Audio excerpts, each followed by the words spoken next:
one thing straight. If you try to cross the Rocky Mountains in anything less technologically advanced than a Ford Pinto, do not do it in September. You will get snowed in, and you will get Dahmer partied. Let's talk about The Stand by Stephen King. I'm a writer. So I am not making this video a full review because I do not have the mental, emotional, or physical bandwidth to make a 2-hour review, which is what it would take to fully go over everything in this tome. I tried to get a physical copy, but it was on the second floor of my local library, and I was scared to try and lug this Goliath down the stairs, so instead I'm just going over some of my thoughts on the book. For those of you who don't know, I'm from Colorado. I was born and raised there. I was there during the snowstorm of '03, and I remember stepping outside and seeing that the snow was taller than my dad, which was wild to me because I was 5, and back then my father was actually 1,000 feet tall.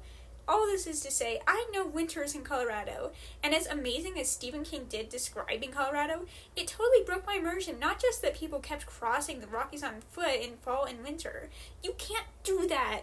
If you want to cross the Rockies on foot, you should leave in early May. It's still going to snow on you, but the snow will melt. Mother Nature is on your side in May. If you set out any later than July, Mother Nature is most certainly not on your side, and you will get snowed in and die.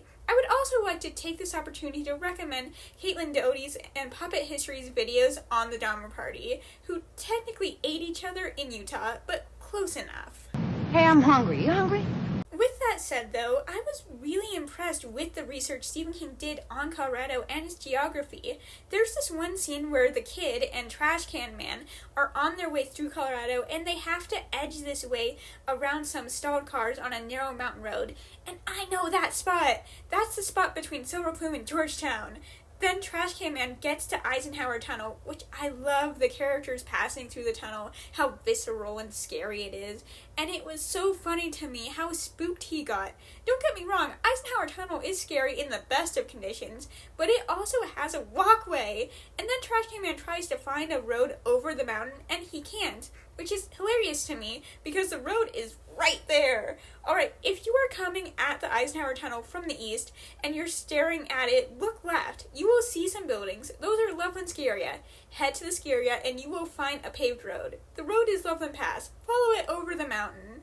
What Trash Can Man did was try to go back and find another route around, and he ended up trying to sneak past the kid, which didn't work, and was also hilarious, because there was a train going between Georgetown and Silver Plume. The tracks are very visible from the highway. If he'd followed the tracks, he could have gotten around the kid, no problem. But no, he stayed on the highway. The kid almost killed him, and then Randall Flagg's wolves came and took care of the kid, and took Trash Can Man to Las Vegas, which also works. One of my favorite parts of reading this book was imagining if I were in it, which, as awful as it would be, it'd also be fun. Like, I imagined how I would survive going from my current home to a place where I could survive long term, and I had to rewrite the voice in my head telling me to stock up on supplies, which wouldn't be necessary in this apocalypse. I could grab a bike and just stop in every Walmart between here and my destination, have a snack, and leave without taking anything. Honestly, the only thing I'd take would probably be potable water, and not even more than a gallon of that, and all the hand sanitizer and antibiotics I could carry. And that's it. And if I ended up finding some penicillium mold on a cantaloupe or something, I'd ditch my antibiotics in favor of curating that and play the long game. But enough about my survivalist fantasies, and back to Stephen King's survivalist fantasies. There were some bits and pieces of his post-apocalypse that annoyed me. The first is just what a bad place Las Vegas and Boulder are for survivalist colonies. Las Vegas is the desert. It takes a truly absurd amount of energy and resources to pump enough water into Vegas to keep it at all habitable. And Boulder isn't much better. Boulder is very high in elevation, so people going there from the coast, at least a few of them, would have gotten sick with altitude sickness. Not to mention, the soil in the mountains of Colorado is largely harsh and difficult to grow in. It would be so much better literally going a couple 100 miles east to Kansas. America's breadbasket and taking over one of their farming towns. And that's not even mentioning the animals. The most unrealistic part of the stand is that wolves only killed one person. When people disappear, the mountain lions and bears would descend. They're already a problem in Boulder. They'd get worse in the apocalypse. And that's not even mentioning the Keensburg Animal Sanctuary, which takes care of abused animals of abused carnivores. I can speak English. Keensburg, in the grand scheme of things, isn't that far from Boulder, and once the food stops for those lions, tigers, and bears, oh my, who are already familiar with humans and not afraid of us, they would freak out and come find humans, because they do and have, in most cases, since they were babies, associated us with food. Boulder is not a survivalist paradise. My cat's looking at me like, don't forget to feed me too. I would also eat you. I know, kittens. The other thing that annoyed me about the post-apocalypse of this world is just the kids. The children, not the kid. I really liked how they handled Franny's pregnancy and how babies born into this world will be affected by Captain Trips. But what about the kids who survived? They have a few, and I was constantly so worried about them. What's up with Denny in Vegas having different moms every week? Don't do that. Kids need so much more stability than that. And what about Leo? I worried constantly about where he was going to spend the night, who was in charge of knowing where he was, and just who was getting him meals and food, because that was so loosey-goosey. That's a bad way to describe it, but I worried so much about these children, and it annoyed me that neither survivalist colony created a firm system to assign caregivers to these kids and give them stability and try to figure out what education would look like for them. And the yet-to-be-born kids, and speaking of the yet-to-be-born kids, it also annoyed me that for as worried as they were about Captain Trips getting them, they didn't worry about anything else. The formula in that world would only be good for maybe a year, and a surprisingly high number of women can't produce enough breast milk to feed their babies. They should have started establishing wet nurses right away, and they should have been researching the other things that were killing a third of all children below the age of 5 before modern medicine, because all those reasons, illness, injury, infection, would have come roaring back in the apocalypse, and those problems need to be addressed right away so we don't go back to an average lifespan of 30. The kids really stressed me out. Moving on before I cry. I was doing pretty good during the lockdown up until I saw a review. Not even the movie, not even clips from the movie, but a review for the Pet Sematary remake that came out that year. Watching that broke me. And I should drop to my knees and thank Mother Abigail that I did not try to read The Stand that year, because this book is rough even now. Don't get me wrong, it is a beautiful pandemic story. The way the spread of the infection was described was visceral in a way Stephen King never could have predicted when he wrote it, and accurate. And how the world came to a screeching halt was also accurate. It was awful and amazing, and 6 years ago I may have had more words to describe it, but not after what Pet Sematary did to me.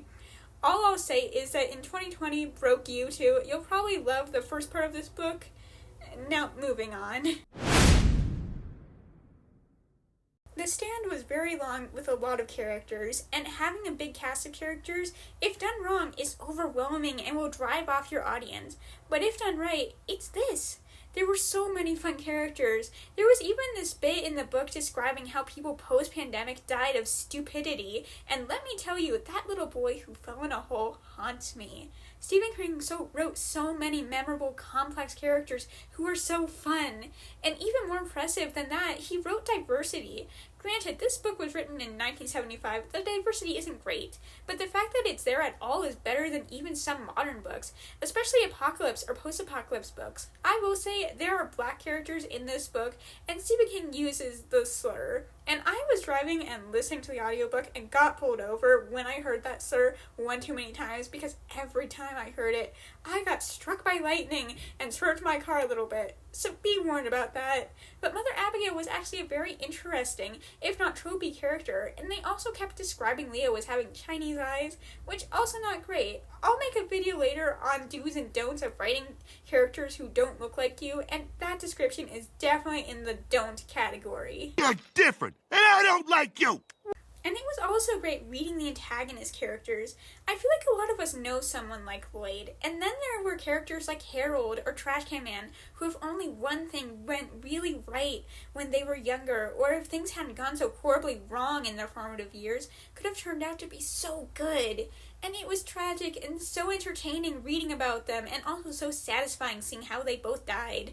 And Randall Flagg was not that complex, but if you want an easy Disney-esque villain, he's good inspiration.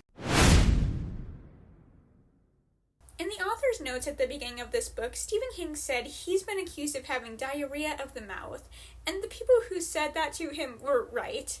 There are definitely places where this book could have and should have been cut.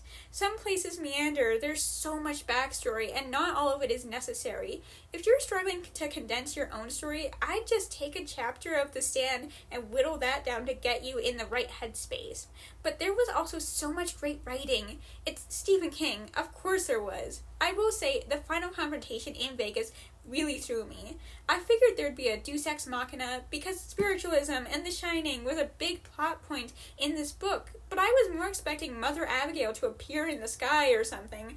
I was not expecting an atomic detonation. Don't get me wrong, the atomic bomb was nicely set up, but it was unexpected. I also liked the way Trash Can Man was described when he appeared with the bomb, because I think I am appropriately afraid of radiation, and he literally embodied my fear. I mean, throwing up your teeth. I heard somewhere that Stephen King doesn't write horror, he writes fear, and I felt that reading this book. If you want to know how to make your audience feel things deeply, uncomfortably, read this book. I'm a writer. And those are my thoughts on The Stand. I liked it, but it was also a lot. I definitely needed some time to recover from the book, and honestly, I'm still not entirely recovered. If you want to improve your writing, this is a book to go to learn about characters, pandemics, evoking emotions, and so much more. But if you've never read Stephen King before, do not start with this book. This book, the uncut version, is over 1,000 pages. This book is a whole commitment. Be prepared for a long-term commitment going into this book. But if you can make that commitment, it's a great book. So go and read Stephen King's The Stand. Hey, so I wrote a book and I put it up online. It's a high fantasy story with evil kings and arranged marriages and an Avatar-inspired magic system. And if you find that interesting, you should go to Wattpad or Scribble Hub where I post a new chapter every Sunday.